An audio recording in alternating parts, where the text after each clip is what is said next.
बिस्मिल्लाहिर्रहमानिर्रहीम अस्सलामुअलैकुम। वेलकम है जी आपका वड़ाइच किचन में। मैं हूं निदा वड़ाइच। और छुट्टियां हो गई ख़त्म, स्कूल खुल गए हैं, तो फिर बनाइए ये मज़ेदार सी रेसिपी बच्चों के लिए। हमारे बचपन के ये स्नैक थे, तो मैंने कहा आपके साथ ज़रूर शेयर करूंगी। तो आप भी ज़रूर अपने बच्चों को ये स्नैक बना के दीजिएगा। सुबह नाश्ते में, दोपहर के लिए लंच में, टिफ़िन में बच्चे लेकर जाएं, तो आप ज़रूर बनाइएगा। तो अभी हम रेसिपी स्टार्ट करते हैं।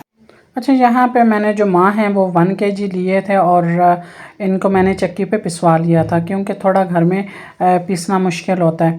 तो इनका जो आटा है वो इस तरह से आपने सूजी टाइप आटा रखवा लेना है। ना तो बहुत ज़्यादा मोटा रखना है और ना ही बहुत ज़्यादा बारीक बल्कि आटा बनाना है।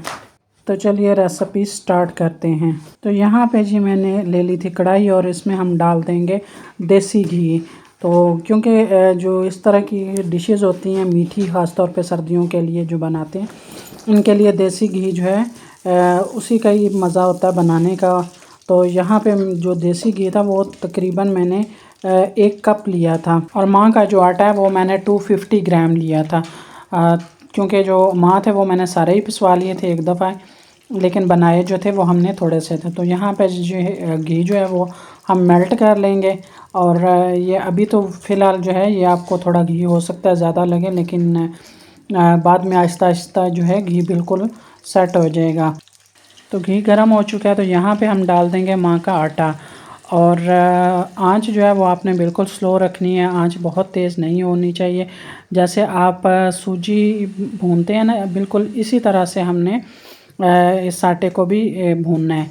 तो अभी हम इसको मिक्स कर लेते हैं, और अगर हमें थोड़ा घी कम लगेगा तो फिर थोड़ा सा घी जो है वो और डाल देंगे। तो ये देख सकते हैं कि घी जो है वो थोड़ा कम था, तो तक मैंने फिर बाद में थोड़ा और भी घी जो है वो डाल दिया था। लेकिन आंच जो है वो आपने बिल्कुल स्लो रखनी है। जिस तरह से आप सूजी का जो हलवा बनाते हैं और सूजी को भूनते हैं, बिल्कुल आपने ऐसे ही इसको भूनना है और बिल्कुल इसी तरह से बनाना है। तो यहाँ पे मुझे थोड़ा जो है घी कम लग रहा था, तो मैंने थोड़ा सा घी और डाल दिया। बस थोड़ा सा ही हम घी डालेंगे, बहुत ज़्यादा जो है घी नहीं डालना, क्योंकि जब लास्ट पे दाल जो है जब फ्राई हो जाएगी तो उस वक्त फिर घी जो है वो बहुत ज़्यादा हो जाएगा, क्योंकि घी और जो दाल है वो बिल्कुल सेपरेट सेपरेट हो जाएंगे। तो फिर इसलिए थोड़ा कम ही घी डालेंगे हम। और बस अभी इसको हम जो है बहुत स्लो आंच पे फ्राई करना है, बहुत तेज़ आंच पे नहीं करना है, क्योंकि ये जल जाती है और बहुत जल्दी से जल जाती है। तो ये देख लें, जैसे जैसे जो है दाल को हीट पहुंच रही है, वैसे वैसे दाल जो है वो मतलब घी जो है वो सेपरेट होना शुरू हो गया। जैसे माँ की दाल हम बनाते हैं और वो बहुत ही मज़ेदार होती है और सबकी पसंदीदा होती है, इसी तरह ये भी दाल जो है ये भी आपको यकीन करें बहुत पसंद आएगी ये रेसिपी। और आप ज़रूर बनाइएगा और हमें अपना फ़ीडबैक ज़रूर दीजिएगा कि आपको ये रेसिपी कैसी लगी।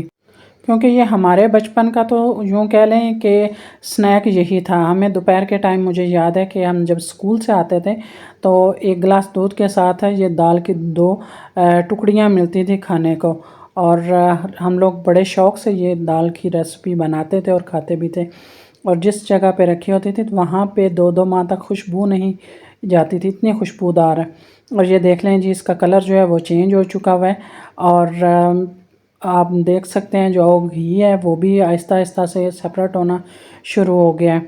तो इस स्टेज पे आपने इसको थोड़ा सा प्लेट पे डाल के तो ठंडा करके, तो फिर जो है इसके जो दाने हैं वो अपने दांतों के नीचे चबा के देखना है। अगर तो वो क्रंची क्रंची हैं तो फिर तो आप यूँ समझें कि ये बिल्कुल परफेक्ट है, और इसका कलर भी आप बिल्कुल देख सकते हैं कि चेंज हो गया। और अगर दाने जो हैं वो थोड़े चिड़चिड़े से हैं तो फिर यूँ समझे कि अभी इसमें कमी बाकी है। तो यहाँ पे ये देख सकते हैं, और घी आप बिल्कुल देख लें कि कितना सेपरेट हो गया है। यहाँ पे आपको लग रहा होगा कि नहीं घी तो बहुत ज़्यादा हो गया है, लेकिन ऐसा नहीं है, क्योंकि अभी हमने इसमें चीनी भी डालनी है और साथ में हम इसके खोपरा भी डालेंगे। तो आप के पास और भी अगर ड्राई फ्रूट हैं, आप और भी डालना चाहते हैं तो आप डाल सकते हैं। तो मैंने थोड़े कम ही डाले थे।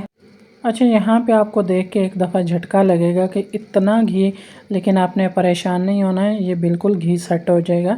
तो यहाँ पे मैंने डाल दिया था खोपरा कद्दूकस किया हुआ, और इसको पहले हम मिक्स कर लेंगे और उसके बाद मैं इसमें डालूँगी चीनी।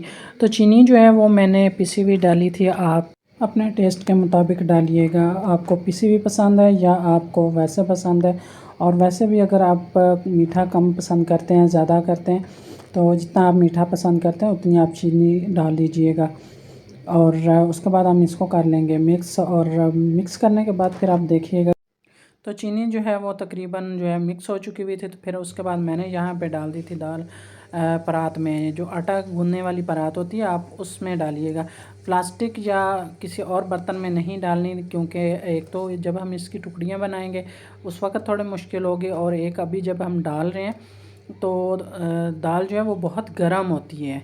तो आप बिल्कुल अगर ठंडा करके डालेंगे तो फिर वो सेट नहीं होती, उसके जो पीसेस हैं वो नहीं बनते।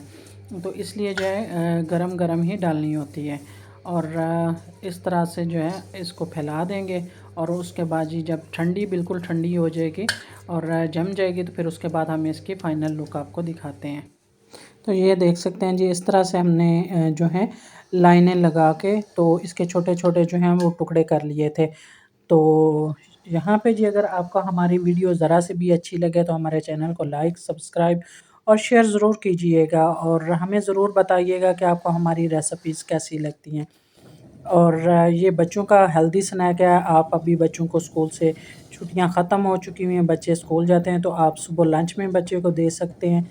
और अगर बाज़ दफ़ा सुबह बच्चे नाश्ता नहीं करके जाते तो ये हेल्दी नाश्ता है, आप बच्चे को एक गिलास दूध के साथ ये दाल दे सकते हैं। और मुझे दीजिएगा इजाज़त, इंशाल्लाह फिर किसी नई वीडियो में मिलेंगे। ओके जी, अल्लाह हाफ़िज़।